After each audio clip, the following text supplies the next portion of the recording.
독버섯 먹고 죽는 사고들이 있지 않습니까? 근데 그거 먹는 사람들은 독버섯이 독이 있는지 모르기 때문에 먹는 거예요. 어쩌면 먹을 것 같이 아주 탐스럽고 이쁘고 그렇지만 그거는 그 내용이 독이 있기 때문에 먹을 수가 없는 거예요. 짐승은 주인이 주는 대로 먹습니다. 독이든 아니든 주는 대로 먹어요. 그러나 사람은 그렇지 않아요. 사람은 생각합니다. 이게 먹을 건지 안 먹을 건지, 독이 있는 건지 없는지 사람은 생각합니다. 이것이 동물과 사람의 다른 점이에요. 우리는 껍데기로 외형으로 사는 게 아니에요. 우리의 가치는 외형보다 중요한 내용이 있어야 돼요. 우리의 가치는 내용이에요. 어떤 내용이냐, 어떤 걸 가지고 있느냐, 이게 참 중요해요.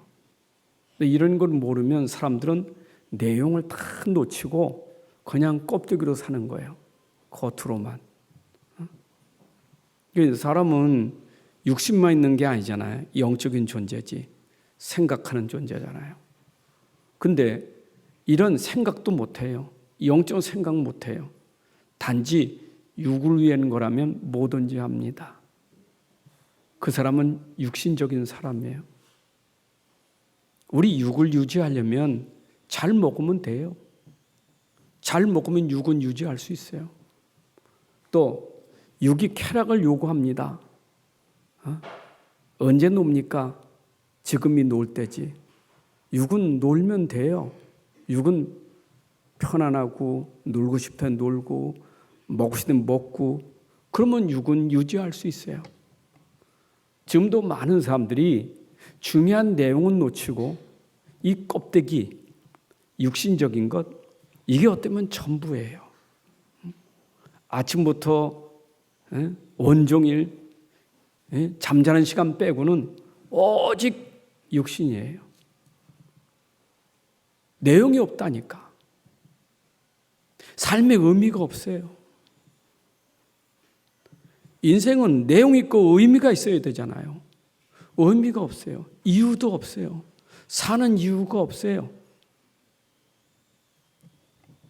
제가 잠깐 방송에서 방영하는 그 바닷가 사람이라는 거 잠깐 이렇게 봤는데 그 먼 바다 나가서 새우 잡는 배더라고요.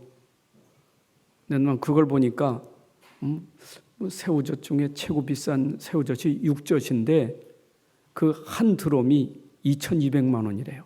드럼 한 통이. 그래서 장사하는 사람도 그 육젓을 권하기가 어렵대. 너무 비싸서. 그래서 사람들은 싼 새우를 먹는다는 거예요. 되게 비싸니까. 근데 이분들이 배를 끌고 나가서 새우를 잡는데 비싼 게 그 사람들의 수고로우면 비싼 게 아니야. 진짜 힘들어요. 고생 많이 하면서 잡아요. 근데 그 선장이 하는 말이 그 한 달에 한 1억, 2억 버는데 연 매출은 10억, 20억 된다는 거예요. 배 안에는 보니까 10명 이내 사람들이 외국인도 있고 뭐 한국 사람들이 같이 하면서 일을 하는데 근데 그렇게 열심히 일하는데 보니까 바다에서 살더라고. 풍랑 만나니까 피할 처소에 가서 잠깐 있는데 육지에 안 나와요. 그냥 배 안에 있지. 풍랑이 있어서 배 안에 있어요. 이분들 얘기는 나가도 갈 데도 없고 재미도 없고 그냥 배 안에 있다는 거예요. 그러니까 배 안에서 뭐 거기서 그냥 지내 거기서 머리도 깎고 거기서 뭐 하고 다 해요. 그 안에서.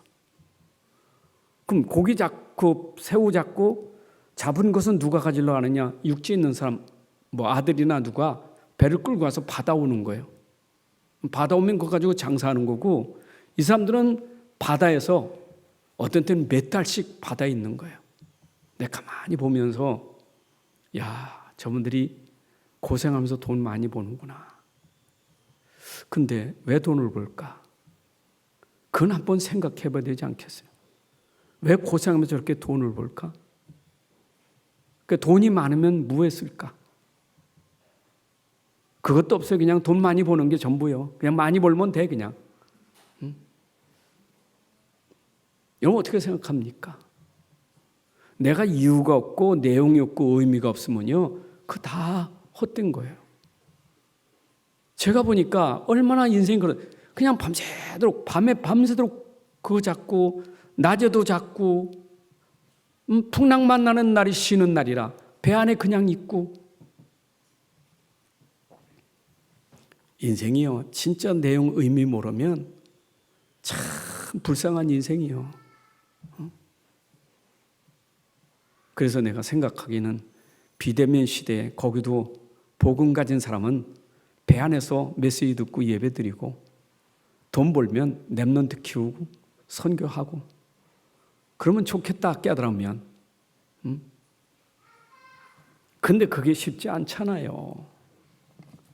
여러분 지금 사람들이 현실에 빠져 있어요. 현실에 빠질 정도가 아니라 현실주의자예요. 현실주의자. 현실주의라는 것은 주판을 튕기는 거예요. 이익이 되면 나도 상관없어. 사람도 상관없어. 현실주의는 사람도 상관없어요. 이익이 되면 내가 죽든지 말든지 남이야 죽든 말든 그 이익에 모든 걸 거는 사람이에요. 현실주의자예요. 오늘 보면요, 참 사람들이 무지해서 그냥 현실에 이익된다면, 뭐가 돈 된다면 자기도 없고 이웃도 없고 아무도 없어요. 그래 세상 살아갑니다. 생각해 보세요. 세상이라는 건 눈에 보이는 현실만 있는 건 아니잖아요. 보이지 않는 영적 사실도 있잖아요. 영적 세계도 있다니까. 여러분 사람들이 영적 세계에는 하나님 있고 사단이 있잖아요. 그럼 사단이 하는 일도 있고 하나님이 하는 일이 있어요. 그럼 사단이 하는 일이 어떤 일이냐? 성경에 기록되어 있어요. 하나님이 하는 일도 기록되어 있어요. 요한복음 10장 10절에 보게 되면 도둑이 오는 것은 도둑질하고 죽이고 멸망시키는 것뿐이요, 내가 온 것은 양으로 생명을 얻게 하고 더 풍성히 얻게 하려 합니다. 영적인 세계에서 도둑은 곧 사단을 의미해요. 이 사단이 하는 일은 죽이는 일이에요. 멸망시키는 일이에요. 지금도 사람들이 사단의 심부름하면서 사단의 일을 하는 사람들이 많습니다. 특히 정사와 권세의 지인자들이 흑암에 잡혀서 자기 이익을 따라, 자기의 이익과 계산을 따라 죽이는 거예요. 여러분 전쟁이 왜 터집니까? 왜 저렇게 큰 전쟁이 생깁니까? 누가 전쟁 일으킵니까? 사단의 심부름하는 사람, 사단이 하는 일에 심부름하는 사람 죽이는 거예요. 얼마나 많이 죽입니까? 우리 6.25 때 얼마나 많이 죽었고요. 지금 저 우크라이나에 보세요. 지금 얼마나 많이 죽는가.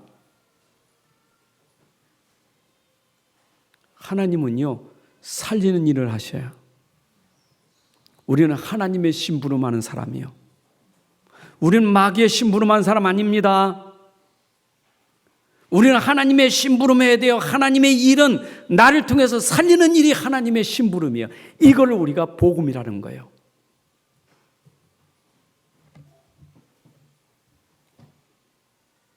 그렇잖아요? 근데 사람들이 세상 건 모르니까 다 지나가는 건데, 다 이건 잠깐 있는 건데 거기에 생명을 걸고 사는 거예요. 고린도후서 4장 18절에 우리가 주목하는 것은 보이는 것이 아니요 보이지 않는 것이니 보이는 것은 잠깐이요 보이지 않는 것은 영원함이라. 어디에 생명을 걸고 삽니까? 어디에 인생을 걸고 삽니까? 복음 모르면, 하나님 모르면 인생을 잠깐 있는 것, 지나가는 것, 보이는 것에 생을 걸고 살아요.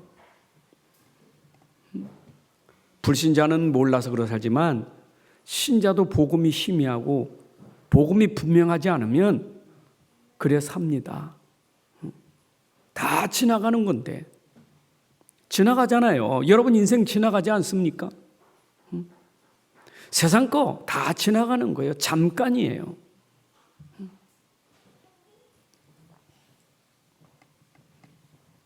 그래 제가 어제도 말씀 묵상하다가 가만히 사람들을 보면 열심히 일합니다. 열심히 돈 봅니다. 열심히 모아놓습니다. 그리고 그날 밤에 죽어. 누구 겁니까? 그게 누구 겁니까? 얼마나 험합니까? 그래 내가 죽으니까 자식들이 갖겠죠? 그러면 자식들이 부모를 통해서 가진 돈이 복이겠어요? 요즘엔 장례식장에서도 부주돈 가지고 얼마나 많이 싸웁니까? 그 돈 가지고 싸우는데 부모가 유산 물려주면 안 싸우겠어요? 세상은 그렇다니까. 왜 그래요? 하나님 몰라요. 진짜 말씀 복음 몰라요. 이게 안타까운 거예요. 여러분, 우리는 정말 복음 가진 사람이고 이젠 가진 복음을 누리고 살아야 돼. 우리에게는 복음이 모든 것이에요. 여러분 가진 복음은요, 인생의 답이에요. 그리도가 모든 문제 해결자들이 하다, 모든 문제 답이다. 익히 여러분들이 들었잖아요.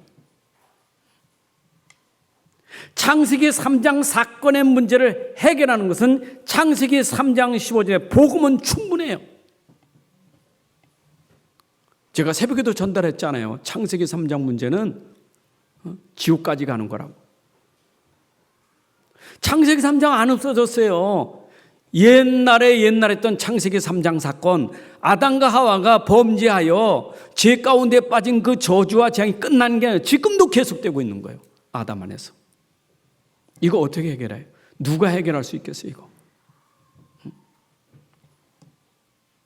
모든 문제가 해결됐다는 말은 인간이 가지고 있는 보이지 않는 문제, 영적인 문제, 근본 문제, 이거 끝내는 것은 그리스도밖에 없다 이 말이에요.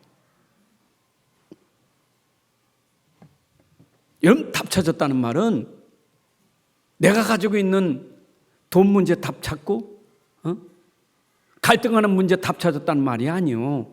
돈 문제 이전에 돈 문제가 생길 수밖에 없고 갈등이 생길 수밖에 없는 근본의 영적 문제를 그리스도께서 해결하셨다 이 말이에요.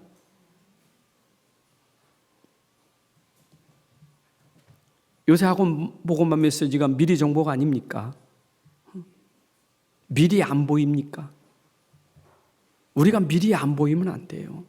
망할 게 보이잖아요. 세상에 망하는 거 보이고 사람을 보면 망하는 게 보이잖아요. 그게 안 보입니까? 창세기 3장 모르니까 그렇지. 아니 저 사람 잘 사는데, 저 사람 부자인데, 전 성공했는데 왜 어찌 망했냐고? 겉으로는 부자고 성공했지만 실상은 망한 자예요. 창세기 3장 안에 있는 망한 자예요. 그거 해결되는 길은 그리스도밖에 없어요. 그래서 우리가 가진 그리스도는 충분하고 완전하고 모든 것이에요. 골로새 2장 2절 3절에 했잖아요. 하나님의 비밀이 그리스도라고. 하나님의 비밀 그리스도는, 그리고 그리스도 안에는 지혜와 지식의 모든 보화가 감춰져 있느니라. 그 안에 지식, 지혜, 모든 보화가 다 있다. 우리가 가진 그리스도는 모든 거예요, 모든 거. 여러분, 그래서 우리가 복이라는 기준은요, 세상이 말하는 복 기준하고 우리가 성경에서 말하는 복의 기준은 달라요. 세상의 복의 기준은 뭡니까? 눈에 보이는 거 아닙니까? 많이 가진 거, 성공한 거, 그게 세상 복의 기준 아닙니까? 성경에서 말하는 복의 기준은 그게 아니요. 많이 가졌던 없던 가난하던 부자든 상관없어요. 이 사람이 복 있는 사람이 하는 것은 그 사람이 복은 가졌기 때문에. 복은 가진 사람은 복 있는 사람이에요. 그리도가 있는 사람은 그리도 안 있는 사람은 이미 하늘의 복부터 가진 사람이에요. 육신의 복은 따라오는 거고 우리가 그리도 안 했을 때 진짜 복은 어떤 복이냐? 영적인 복, 눈에 보이지 않는 하늘의 복이 임하는 것이 진짜 복이에요. 세상은 영적인 거는 보이지도 않아요. 눈에 보이는 게 복인 줄 알아. 그러니까 사단도 안 보여. 저주 재앙도 안 보여요. 죄도 안 보여요. 눈에 보이는 게 전부지. 그게 죄인 줄 몰라. 그게 복인 줄 알아요. 그게 사단의 작품인 줄 몰라요. 복을 몰라요. 하나님이 우리를 창세전부터 우리에게 복 주셨어요. 에베소 1장 3절에 그리스도 안에서 아버지 그리스도께서 그리스도의 아버지께서 그리스도 안에서 하늘에 속한 모든 신령한 복을 우리에게 주셨다 그랬어요. 여러분들이 복 받은 건 신령한 복입니다. 영적인 복이에요. 눈에 안 보이는 복입니다. 육신 거는 도둑질 당하고 사기 당할 수 있지만 영적인 건 절대 누가 도둑질할 수 없어.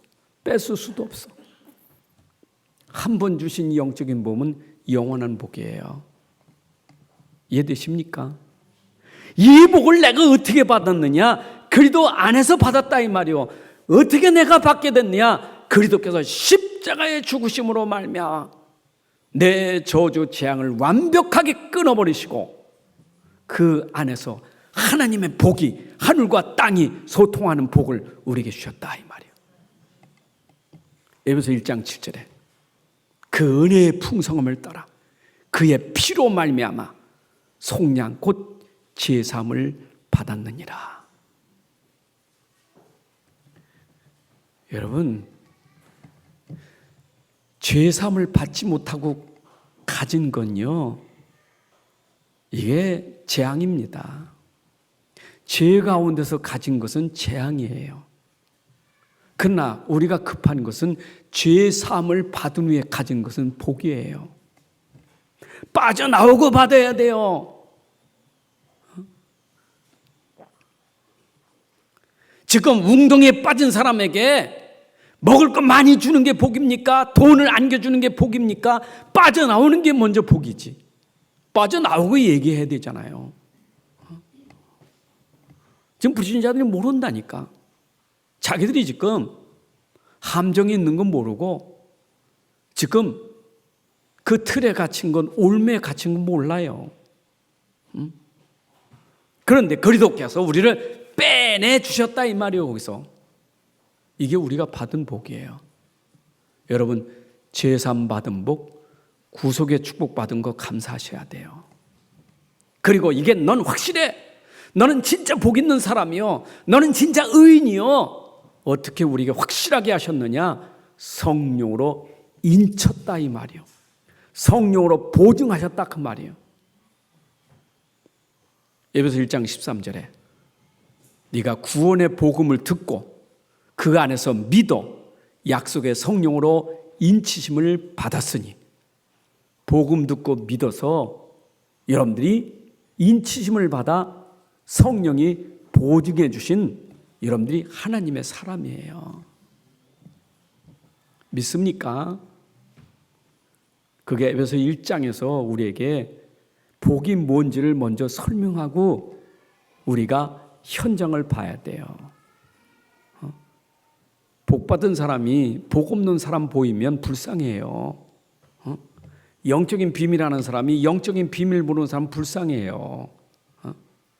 겉으로는 다 괜찮은데 영적인 거 모르니까 불쌍한 거예요. 그게 우리가 받은 복이에요. 여러분 수준이 달라야 돼. 세상 사람들하고.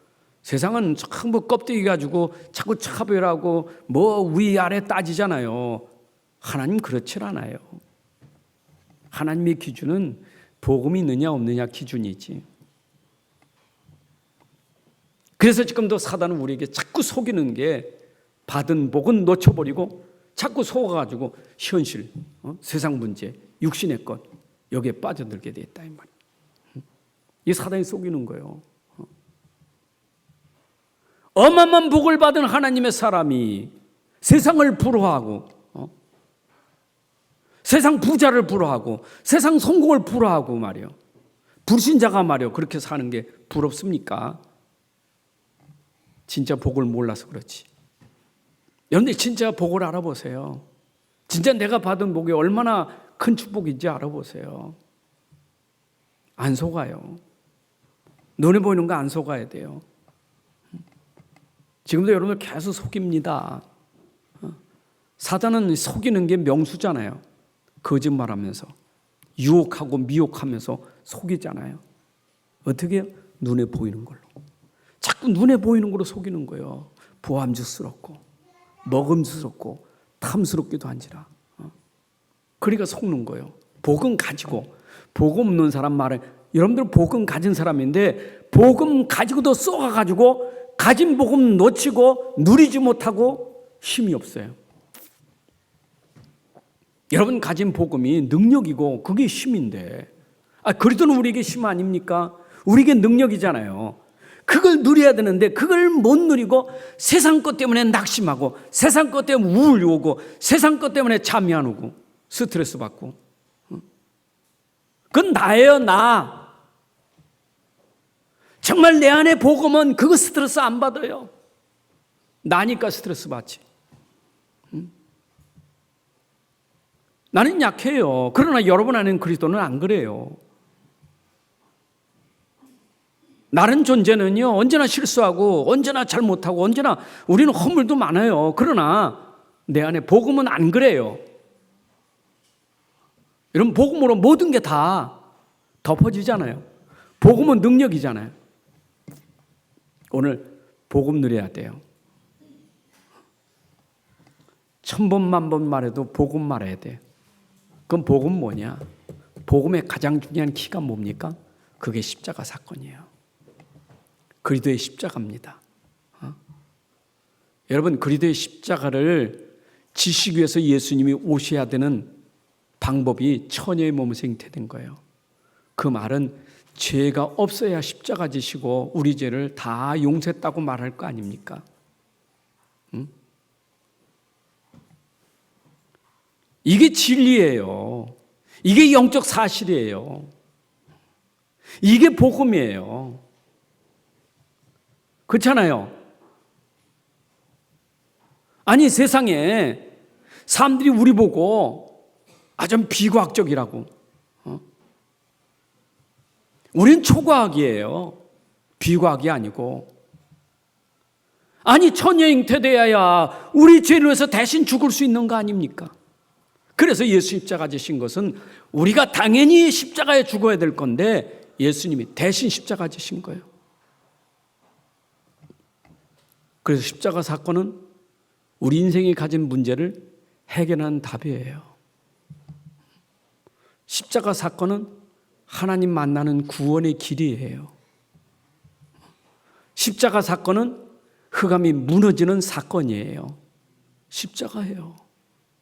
그래서 바울은 십자가의 비밀을 전하는 거예요. 이 복음 전할 때 언제나 그 복음의 내용은 뭐냐? 그리스도의 십자가를 전한 거예요. 고린도서 1장 18절에 십자가도가 멸망하는 자들에게는 미련한 것이고 구원받는 자들에게는 하나님의 능력이라. 여러분 미련한 사람 안 믿지만 구원받을 사람은 믿는 거예요. 예수 십자가에서 죽으실 때 내가 너 가진 영적인 문제, 근본 문제 다 이뤘다. 다 이뤘다. 아멘 안 믿는 게 그 사람이 진짜 십자가의 도를 믿는 거예요. 예수는 죽으시고 다 이뤘다는데 죽으시면서 내가 내 죄 문제 다 이뤘어. 다 끝냈어.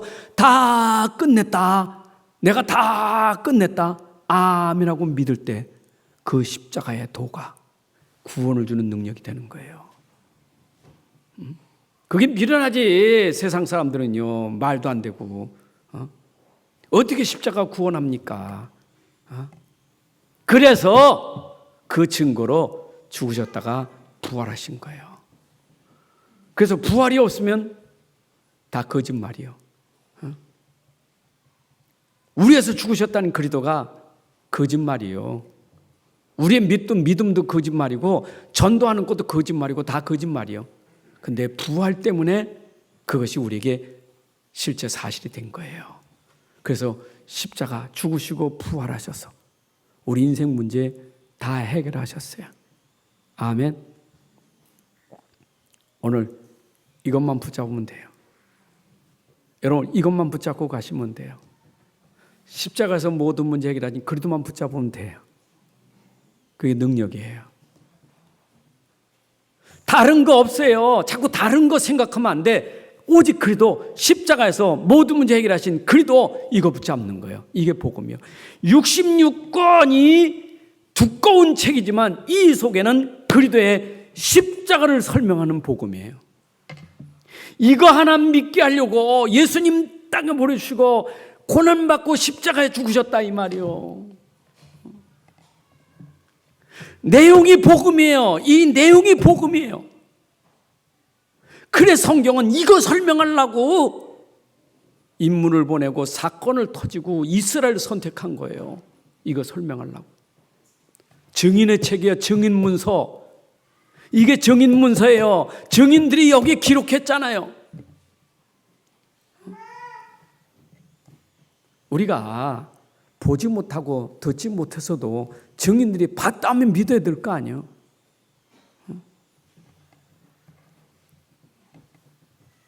그래서 바울은 나는 그리스도 십자가 못 박힌 것 외에는 아무것도 알지 아니고 작정했다.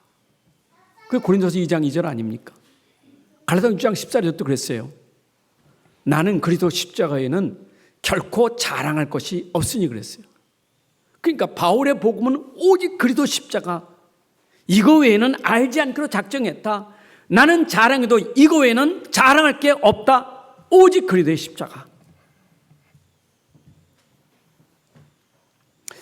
여러분, 이게 진짜 여러분들이 깨달아지고 믿음이 되시고 은혜 되시기를 바랍니다.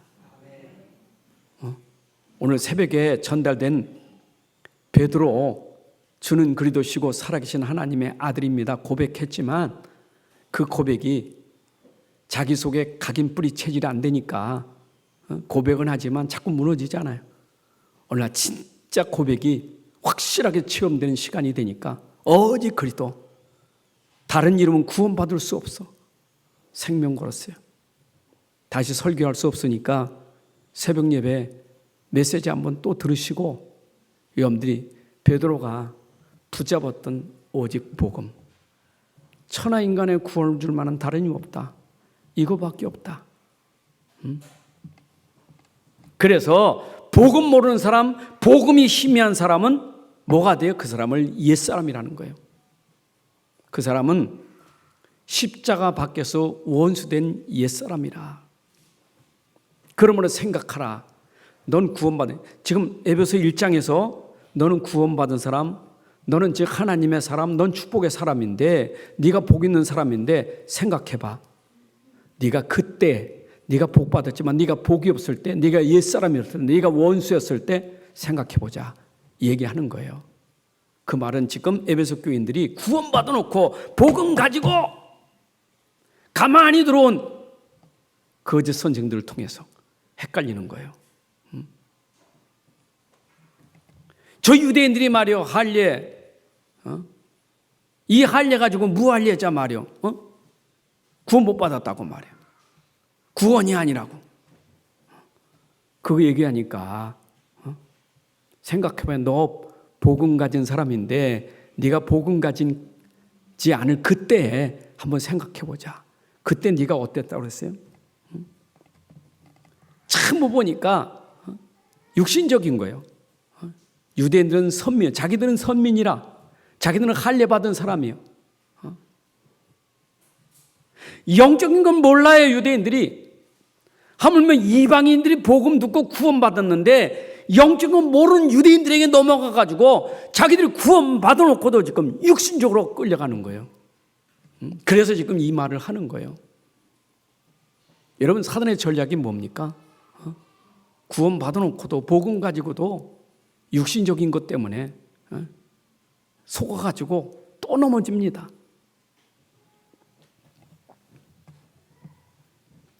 허물과 죄로 죽었던 너를 살렸지 않느냐. 에베소 2장 2절에 있잖아요. 그때 너희는 그 가운데서 행하여 세상 풍속을 따르고 공중권세잡을 따랐으니. 공중권세 잡은 자가 누구죠? 사단 아닙니까? 그럼 여러분들 창세기 3장 15절 보세요. 뱀은 누구의 원수요? 뱀과 원수는 누구예요? 여자 후손 아닙니까? 여자의 후손은 바로 여자의 후손과 네 후손이 원수가 되리니, 그 말은 뱀하고 하와하고 원수인데 영적으로 한 사단과 그리스도는 원수잖아요. 세상 풍속을 따라가고 공중 권세 잡은 자를 따라갔다는 것은 사단을 따라간 거 아닙니까? 그럼 누구가 원수되는 거예요? 하나님과 원수되는 거 아니에요? 그건 그 얘기예요. 벌써 창세기 3장 15절부터 원수를 말했다니까. 근데 에베소 2장 2절에 보니까 공중권세 잡은 자 따라 귀신 따라가니까 그 원수를 따라가서는 안 되잖아요. 원수 따라간단 말이에요. 그때 네가 원수를 따라갔어. 근데 너는 복음 가지고 구원받았는데 그거 따라가야 돼? 세상 풍속 따라가야 되냐 이 말.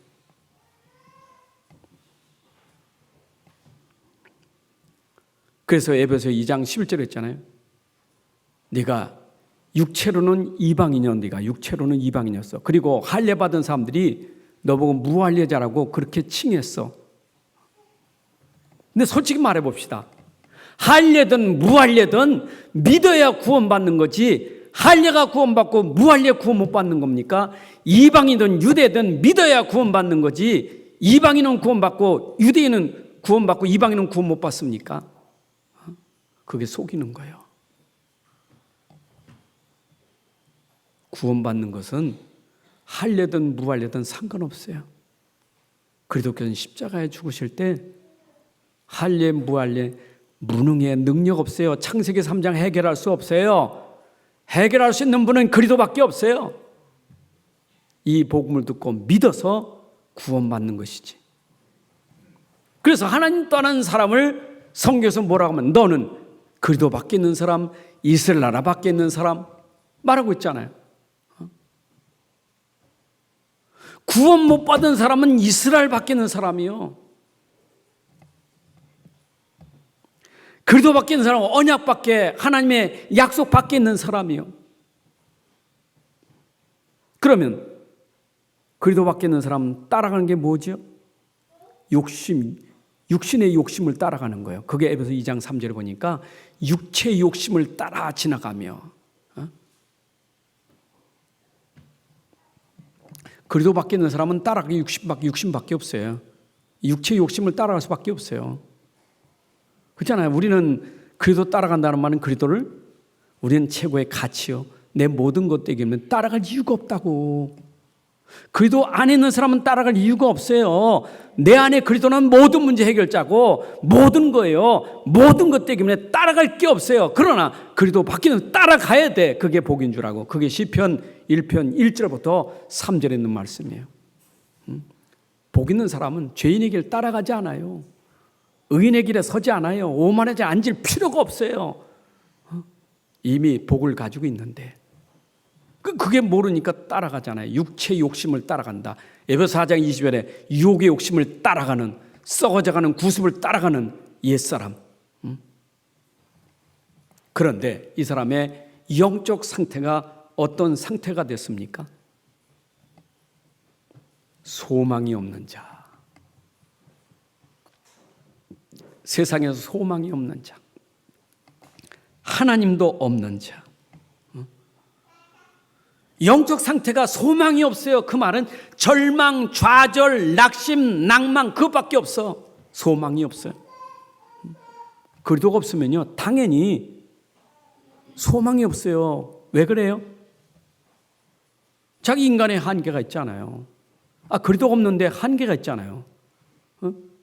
인간이 얼마나 능력이 있어요? 능력 없어요. 한계가 와요. 한계 오니까 낙심하고 절망하는 거예요.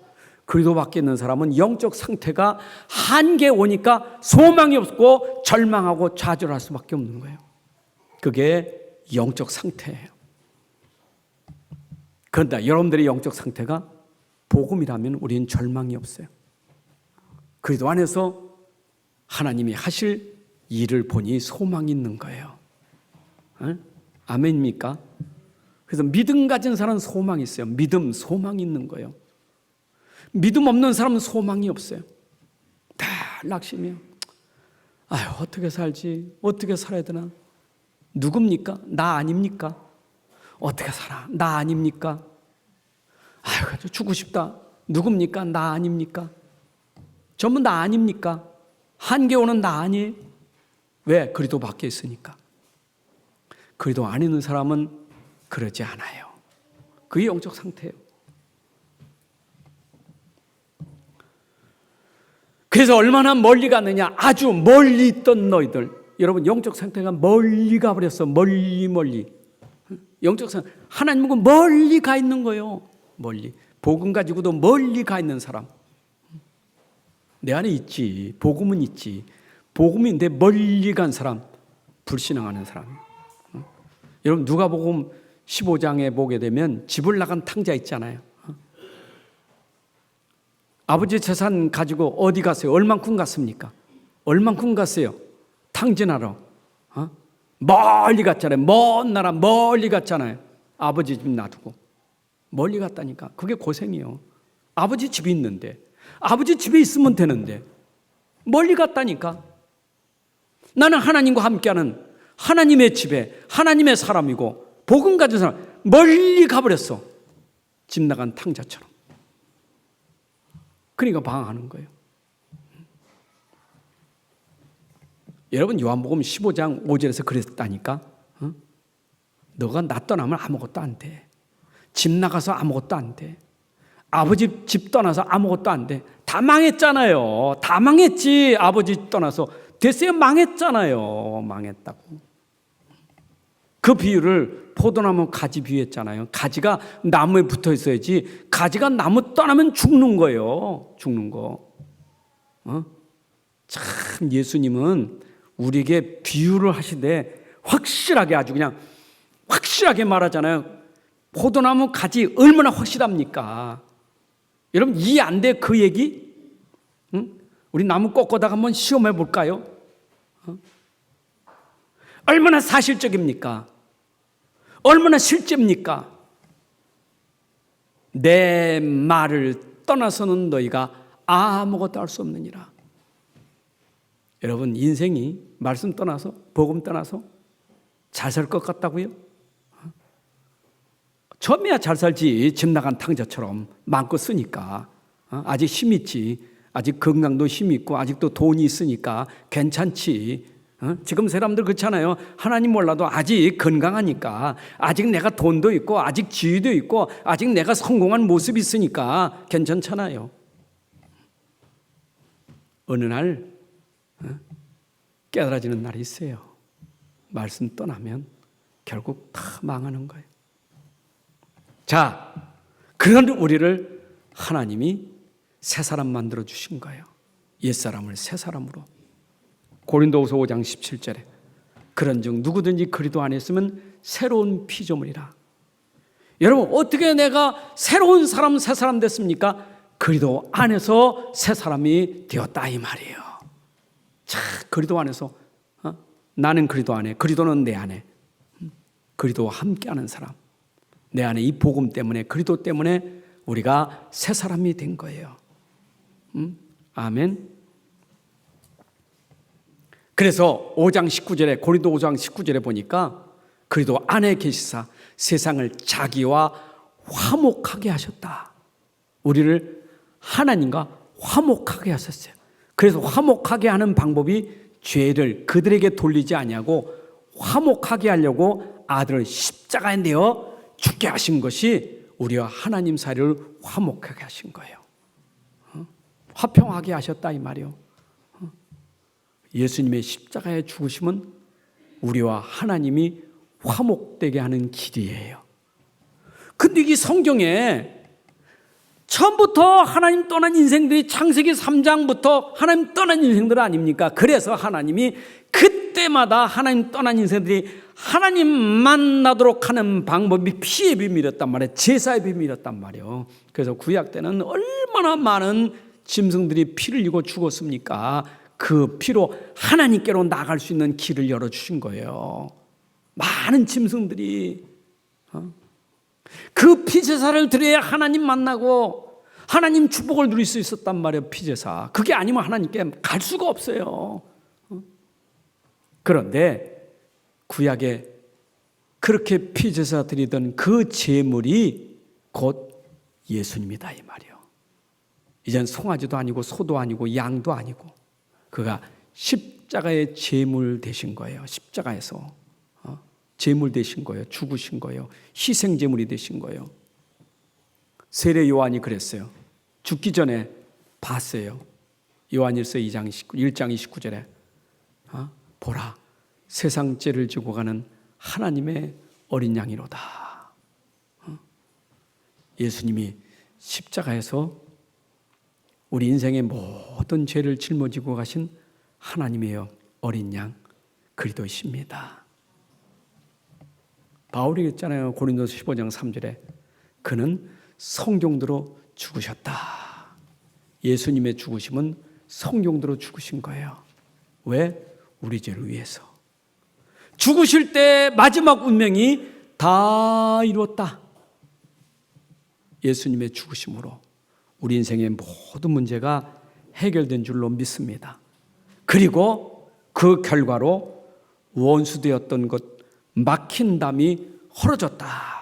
오늘 에베소 2장 14절에 있는 말씀처럼 예수님이 우리와 하나님 사이에 있었던 막힌 담, 중간에 막힌 담을 자기 육체로 십자가에 죽으시면서 헐으셨다.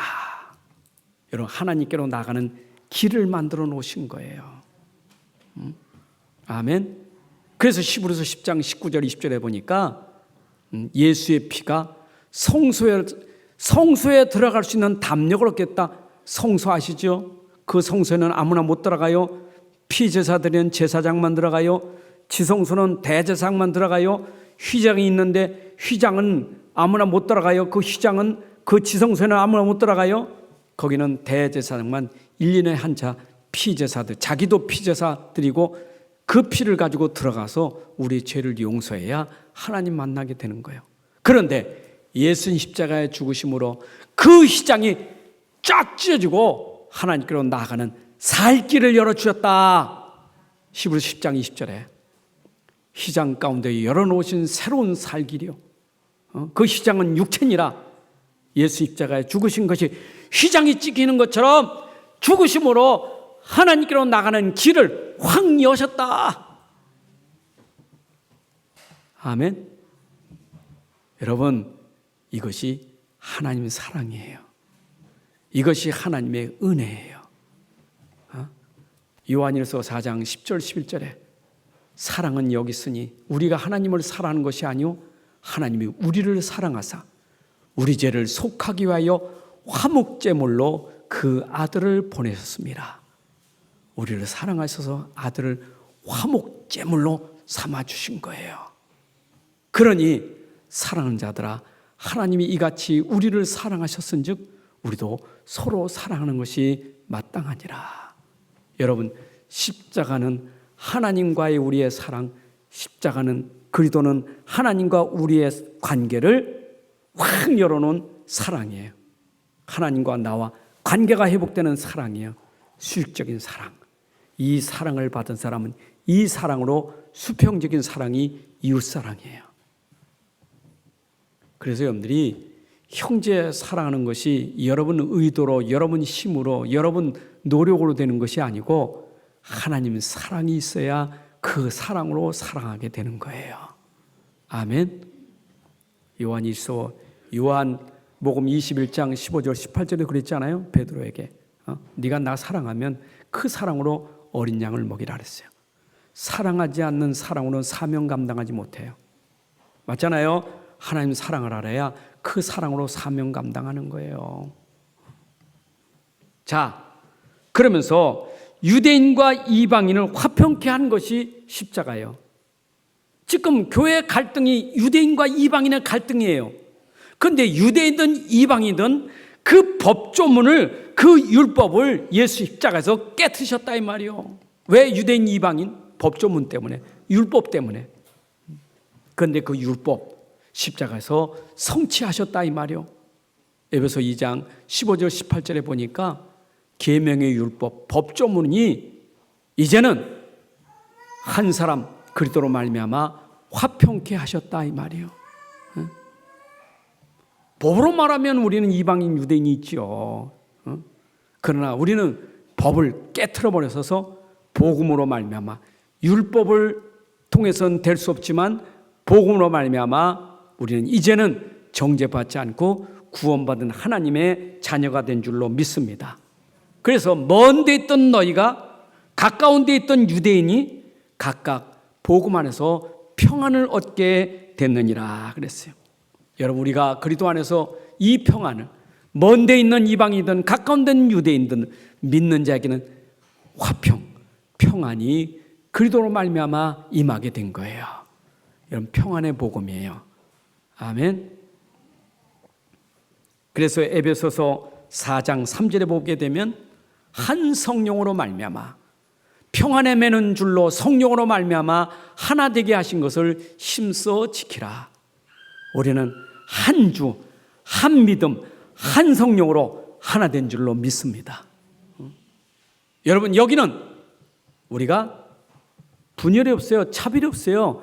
한 주, 한 믿음, 한 성령 안에서 우리는 하나 된 자예요. 자, 그러면 우리가 이제 축복을 받은 사람, 정말 신자가 그리스도를 통해서 복 받았는데 그 복이 어떤 복이냐? 구원받은 자의 복. 신명기 33장 29절에 너는 행복한 사람이다. 왜 행복하다고요? 여호와의 구원을 너같이 얻은 백성이 누구냐? 여러분, 구원받은 자의 복이 행복한 사람이에요. 아멘. 연히 구원받은 게 복이에요.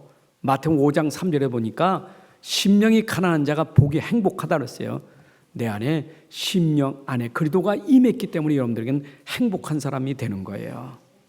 자, 그래서 우리가 이 은혜와 사랑을 입은 자라 이 말이에요. 그렇죠?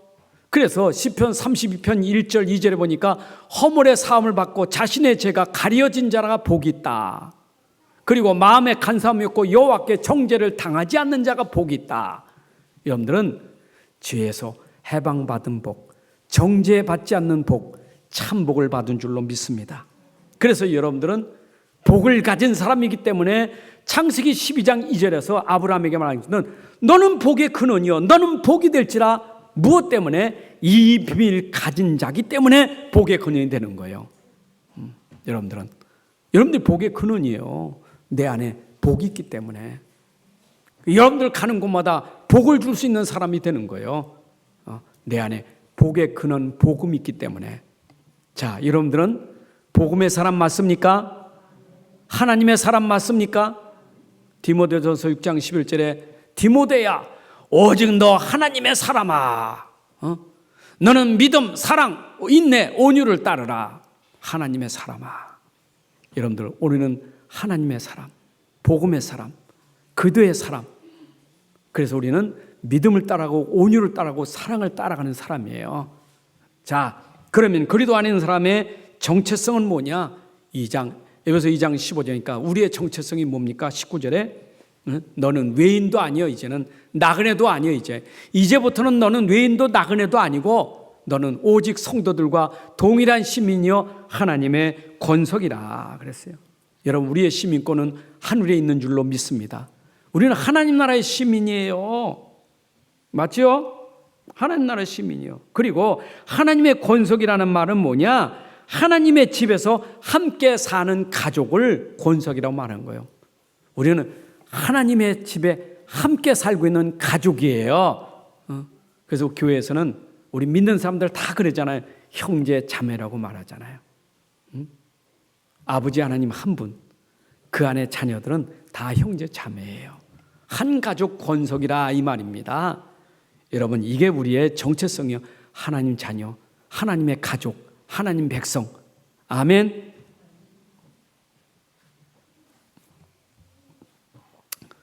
그래서 믿음의 사람은, 하나님의 가족은 차별이 없어요.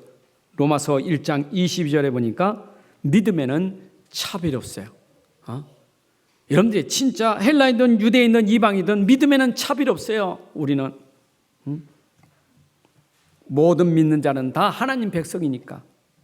자, 그리스도 위에 세우심을 입은 교회 성도들이다. 여러분, 이제는 우리 교회 성도들은 다 그리스도 위에 세워진 지체들이에요. 우리의 몸은 그리스도입니다. 그리고 우리는 거기에 지체들이에요.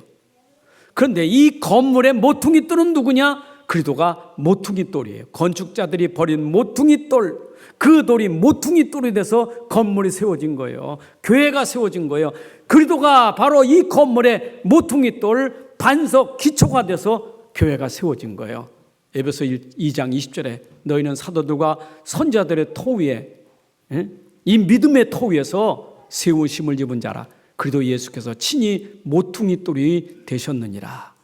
여러분, 우리는 그리스도를 기준으로, 그리스도가 우리의 삶의 기준이요, 모퉁이 돌 가지고 건물을 이어가잖아. 21절에 그 안에서 건물마다 서로 연결하여 주 안에서 흥전이 되어가고, 모퉁이 돌에서 자꾸 쌓아가잖아요. 벽돌을 쌓아가면서 건물이 되어지잖아요. 여러분, 교회가 점점 세워지는 것은 우리의 모퉁이 돌이 되시는 그리스도로 말미암아 교회가 세워져서 성전이 되는 줄로 믿습니다. 여러분 안에 성령이 계시는 성전이요, 이 교회가 하나님의 성전이요. 왜? 그리스도가 계시는 성전이라 이 말이에요. 아멘.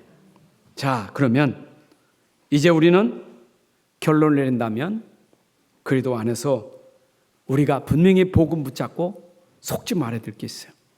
복음 가진 자는 본질, 근원을 놓치면 안 돼요. 우리의 근원, 우리의 본질은 복음이에요. 근데 인생이 본질을 놓치고 근본을 놓치면 싸움과 분쟁이 생길 수밖에 없어요. 이 땅에 많은 사람들이 지금도 싸우는 이유, 분쟁하는 이유는 본질을 놓쳐서 그래. 그렇잖아요. 인생의 본질이 하나님 형상이고, 그리고 우린 그리스도가 우리의 본질인데 그걸 놓치니까 싸움이 생길 수밖에 없어요. 하나님 떠난 자가 영적 문제 가지고 그 영적 상태로 싸우는 것은 결국 자기 중심이기 때문에요. 전부 나 중심이요. 그래서 싸우는 거예요. 하나님 없으니까. 본질이 없잖아요. 근본이 없잖아요. 그런데 우리 복음 가진 사람은 또 여기에 속으면 자꾸 또 여기에 말려 들어가지고 또 힘들어요. 여러분, 세상이 현장이 뭐라고 하더라도 여러분 가진 복음은 놓치면 안 돼요. 끝까지 복음 붙잡으셔야 돼요. 복음 지키시기 바랍니다. 이 말씀을 읽는 자, 듣는 자도 보겠지만 이 말씀을 지키는 자가 복 있다. 이런 복음 들은 거, 내 마음속에 담은 거 지키시기 바랍니다. 그래서 이 그리스도는 화평케 하는 일을 하는 거예요. 여러분 속에 그리스도로 말하면 평안이 오고, 이 그리스도로 말하면 우리는 현장을 화평케 하는 자가 될 수 있는 거예요. 어딜 가든지 그리스도 안에서 평안 누리시고 평안을 주는 자가 되시기를 바랍니다. 그리고 다시 한번 결론 내린다면 우리는 절대 그리스도 안에는 차별이 없다는 걸 꼭 기억하셔야 돼요. 차별이 없습니다. 우리는 혈통도 민족도 종족도 다 초월해서 우리는 하나 된 사람이요. 우리 이번에 70제자, 70지역, 70나라, 70종족 어떻게 돼요? 차별이 없는 것은 복음 때문에 우리는 선교할 수 있는 거예요. 그게 우리가 가진 비밀이에요. 할례든 무할례든 상관없어요. 우리는 복음 때문에 하나 된 거예요. 아멘. 복음은 차별이 없어요. 혹시 이번에 임직식 할 때 목사님 차별하는 게 아니나 그러지 마세요. 복음 안에서는 차별이 없어요. 우리 다 복음 안에서 우리는 전부 하나 돼서 교회가 세워지고 하나님 나라 이루어져가는 축복이 있기를 주님의 이름으로 축복합니다. 하나님 아버지 감사합니다. 오늘도 귀한 시간 주셔서 그리스도의 십자가의 비밀을 전달하고 또 듣게 해주시고 믿게 해주시고 누리게 하시니 감사합니다. 이 그리스도로 말미암아 우리 안에 화평을 주신 하나님, 이제 이 그리스도의 사랑으로 말미암아 현장과 화평하게 하여 주옵소서. 그래서 이 땅에 차별 없는 정말 그리스도 안에서 우리가 하나 되는 그 축복을 누리게 하여 주옵소서. 감사드리며 주 예수 그리스도의 이름으로 기도합나이다. 아멘. 이제는 우리 주 예수 그리스도의 은혜와 아버지 하나님의 크신 사랑과 성령의 인도 역사 충만하심이 오늘 함께 예배한 주의 백성들 머리, 가정과 산업과 후대 위에 이제로부터 영원까지 함께할지어다. 아멘.